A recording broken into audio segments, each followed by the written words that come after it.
안녕하십니까. 안세일 대표 강정희사입니다. 오늘 이제 650강은요. 기업 근무자의 각종 인적 영역 제공에 대해서 여러 가지 대가나 보수가 있는데 그것이 지급 방법별로 어떤 과세 절차가 차이가 있는지 한번 알아봅시다. 대별하면 근로소득이 대부분이고 여기에 따른 투입소득이 있고 매일 계산하는 이런 근로소득이 있고 어떤 대가에 대해서 종속적이라고 치면 독립적으로 생각하는 사업소득이 있고 우발적인 기타 소득 이런 네 가지가 이렇게 대별되고 있어요.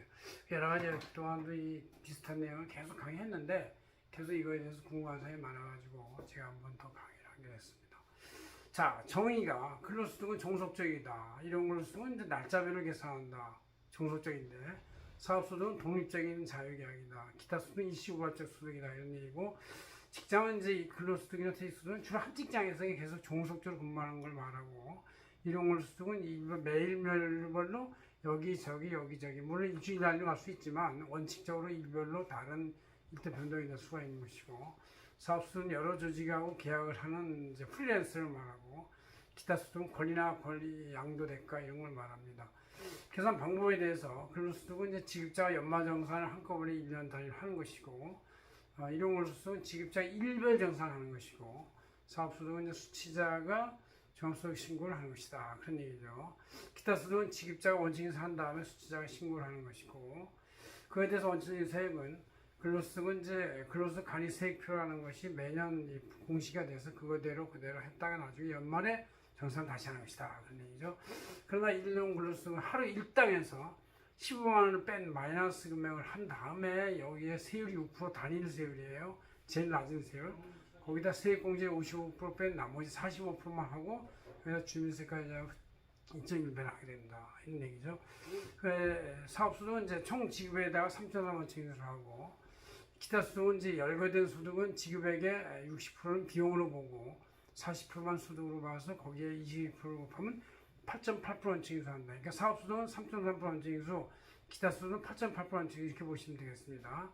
추가 부담금에 대해서 근로소득이나 퇴직소득은 당연히 4대 보험, 퇴직소득은 아니지만 근로소득은 4대 보험 직장 가입을 하게 되고 이런 근로소득은 이제 직장에서 부담해요. 사업소득은 이제 지역보험에 부과를 해서 지역보험에 가입이 되는 것이고 기타 소득도 지역보험에서 부과된다. 그런 얘기죠. 조그마한 사업소득에 대해서 근로소득은 이제 근로소득 금액이 0.5%가 있고 이런 근로소득이 있습니다. 그러나 사업소득이나 기타 소득은 그 사업소득세가 없습니다. 간이 지급 명세에 대해서 근로소득이나 이런 것은 매월 해당이 되고 있어요. 이제 올해부터는 이제 근로소득도 매월 해당이 돼요.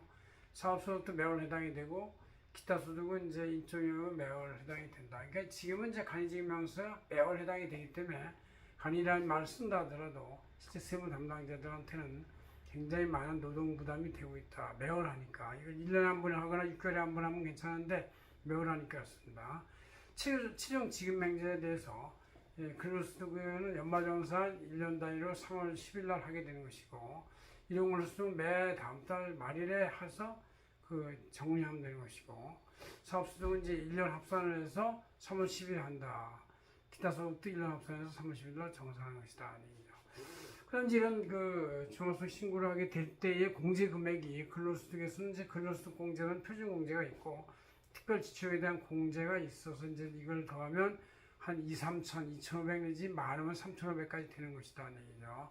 이런 걸로서 이제 실제 매일당 15만 원을 공제하기 때문에 뭐 총지급에서 15만 원 공제한 다음에 6% 세율 곱하고 다 세액 공제 50% 해주니까 실제 실효세율은 총 지급액의 1% 정도, 그것도 이제 금액이 20만 원 이상 때부터 한 1% 정도밖에 안 돼요. 그래서 굉장히 이런 근로소득은 납세 부담이 적은 것이다. 그만큼 열악한 근무 조건이기도 하지만 작다 이런 얘기죠.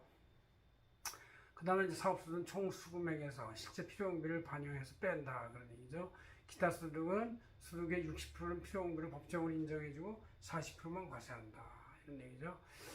주 적용 실내는 이제 근로소득은 중견 대기업 정규직장이라고 말을 하는 것이고 그다음 이런 근로소득은 건설 현장이나 이런 데를 주로 말하는 것이고 사업소득은 보험 설계사, 스포츠맨 등 댄서, 아니면 음악 예술, 연예인들 이런 사람들이 여기다 해당이 되는 것이고 기타 소득은 권리 이전 양도 대가 아니면 뭔가 특별한 행위에 대한 대가를 말하는 것이다. 이렇게 해서 우리가 근로소득, 일용근로소득, 사업소득, 기타 네 가지가 어떻게 세무 절차와 이런 방법이 다른지를 한번 일별해 봤습니다. 고맙습니다. 안세경 대표 박윤정 회사였습니다.